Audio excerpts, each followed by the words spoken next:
Hi you guys, my name is Omaria Ackerson, here reporting for XU News, and today I'm gladly here with... I'm Jamaya.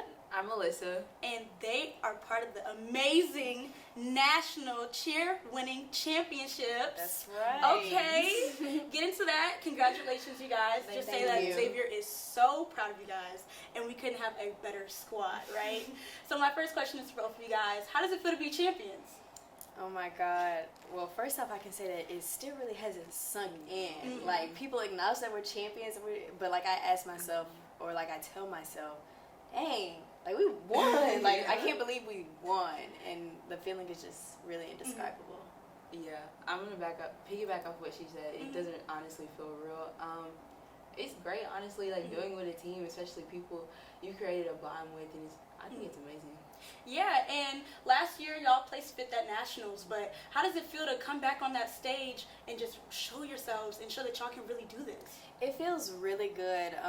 Last season, our main goal was to place top 5. Like, it was a new territory. We weren't really familiar with the different schools and like the competition and the competition, yes, but like as far as the difficulty wise and like the ranges that each team goes to. So to place top 5 was a major accomplishment for us. But after having like such a great season, this year we were like, no, top 5 isn't enough. We want to win. So it felt really good to accomplish that. Yeah, and that's amazing. And I'm just gonna like give y'all some stats real quick. This is the first red banner that Xavier University of Louisiana has ever won. This is also the highest score. It was a 93 point something in NAIA cheer competition period in history. These women did an amazing job, and like we said, we are so proud of you guys.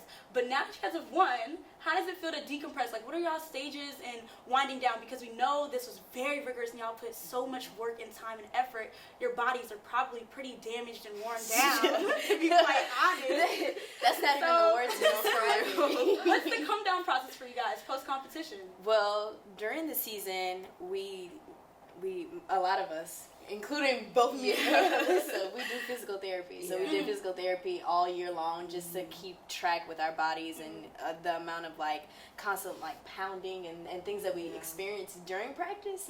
Because I mean, yeah, y'all are seeing like we're hitting, we're doing the skills, but behind the scenes we be falling, we be hurting ourselves. People be falling on top of us. I probably fallen on top of her on several occasions. But during the off season, I can say the biggest thing that I'm focused on is getting rest, because I've been restless. I always say it's never enough time in the day to fully be a Xavierite. And when you're an athlete, especially in the season that we've had, it kind of felt like we had like the playoffs like all in 1 month, to be completely honest with you, because our season kept getting pushed back due to COVID, due to the hurricane, due to snow in some places, because we were traveling and they were having snow and we couldn't compete. So mainly rest and getting caught up on my studies. Yeah, I'm basically doing the same thing. Like yesterday, I think a couple of my teammates and I went to go get tacos. I was like, yo, we haven't done this in a minute. Like, we don't never have time to do stuff like this. So I was like, what am I supposed to do in my free time? But I'm definitely sleep. I love to sleep. Yeah. I'm definitely going to be sleeping. Lots and lots of rest, because this is like, we get so much free time because our practice schedule has always been so hectic and so long. So it's like on the weekends or even during the week, we never really have time to do anything but go to school and go to practice, and that's it. Yeah. So talk to me a little bit about how are you guys able to put together this routine and how much work really goes into it? Because like you guys said earlier, we only really see y'all hit and do y'all thing. But what about the challenges y'all face? What about the setbacks? What about when you fall out? Like what's the process about really putting together a routine? Well, a part of my job as the head captain was mainly making sure that we keep the whole team on track. But like coming into a season, we already know what to expect based off of like the rubric for competing. Like there's a level of difficulty for each category. So for jumps, for stunts, for pyramid, overall impression, all those kind of things. So we know the kind of skills that we have to do. It's just a matter of executing them. So what practice looks like was a lot of trial and error, okay? Because I can truly say, and Alyssa can say the same thing, something has changed every week since we've been back for the spring semester before the season even started. Whether it be setbacks from like the hurricane or COVID or people out on injuries and like having to replace people. So that's been like one of the main struggles. I can say to make a team effectively work is really about gelling with each other. So in like separate components where we have like elites and like stunts wise, we have to be able to communicate, we have to be able to gel. So that's a main thing. But one thing that I can probably say was the biggest struggle of all, besides having to change the routine, is just the fact that we're Black. We are an all-Black team, and so we know, before you step into any arena, wherever you go, the odds are already stacked against you because of the color of your skin. So in practice, we really try to emphasize being sharp, being really nitpick about everything, every little component of the routine, because that's how you win. Absolutely. And it's because they're already watching for your mistakes, not really how good you look. So yeah, and Alyssa, I posed that same question to you about being a Black cheerleader and having this all-Black squad.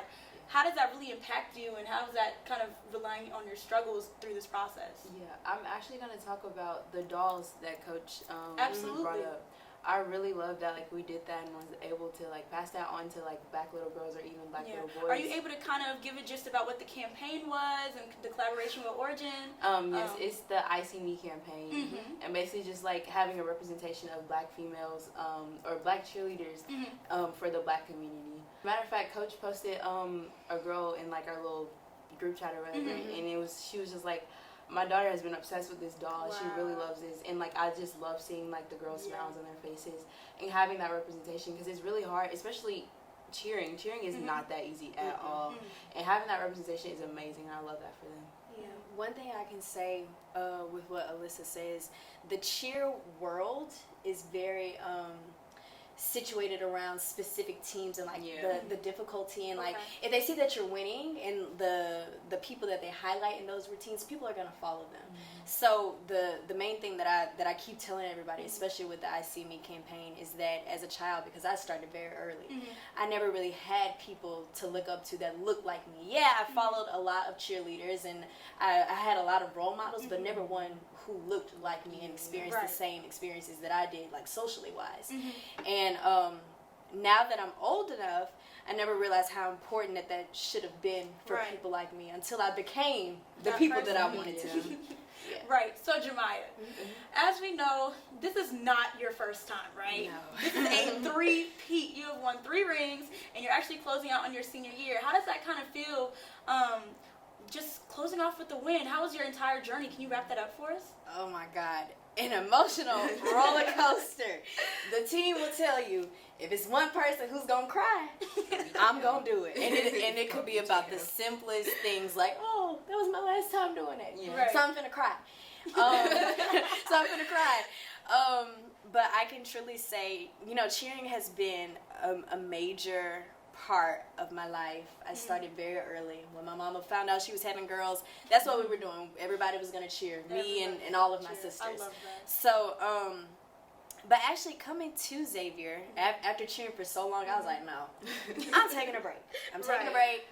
I can revisit it if I want, but I'm taking a break. I had a really good cheering career prior to coming here, but I'm really glad that I tried out and that I made it and that I just really stuck with it, because it has been one of the most memorable times of my life, especially here, because I mean, really all I really did was cheer, but it was more than just the title, more than just the recognition, more than just people recognizing that I'm a captain or that I cheer. It was really about the bonds that I made on the team. Like, Alyssa is my baby. Like, I love the whole freshman class, the other seniors, the other juniors that are on the team as well.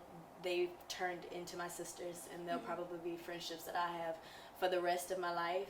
And we really didn't have a choice, because I mean, we are in each other's faces 24/7. So we didn't have a choice but to bond. But that was the main thing that I really loved about the team, was that I grew fond to them. Like, especially this team in particular, and not just because we won, but just because like we've had to deal with a lot this school year, Right, and it's they're your really sisters. and to bond over like a certain struggle and to overcome that, indescribable. Yeah, and Alyssa, you have a little bit of a different background, right?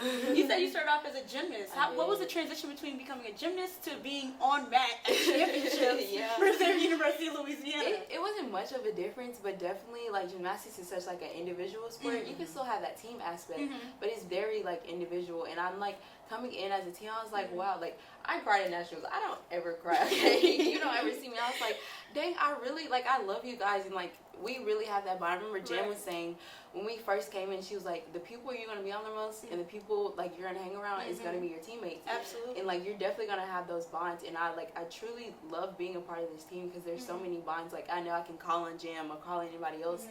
Just if I need to talk or anything, it's amazing. Yeah. All right, well, you guys, thank you so much for speaking with us at XU News. Congratulations yet again. We are never going to not give you guys your flowers. Y'all are literally going down in the history books. That's right. Soon enough, that banner is going to be up in the athletics department. Like, y'all are going to see y'all stuff everywhere. Definitely be on the lookout for that. What is you guys' Instagram? Would you guys like to give out your social medias and stuff like that for the team? Sure. Where you can find the baby doll at, that you guys can find for your little daughters, your sons, all of your peoples, and Right, so the baby dolls are actually on our cheer website. It's XULAcheer.com.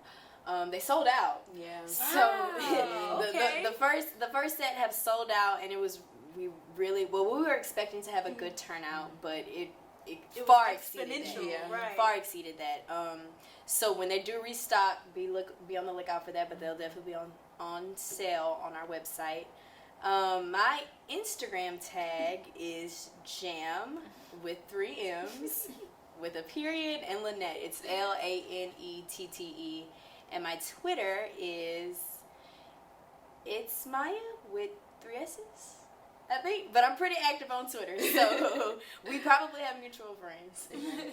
The cheer page. Yes. The cheer page is Xula_cheer. That's right. Xula_cheer on Instagram, and then my Instagram is al.yssah. So Alyssa H. I don't remember my Twitter. That is okay. Well, we're gonna wrap this up. My name is Omaria Ackerson, reporting for XU News.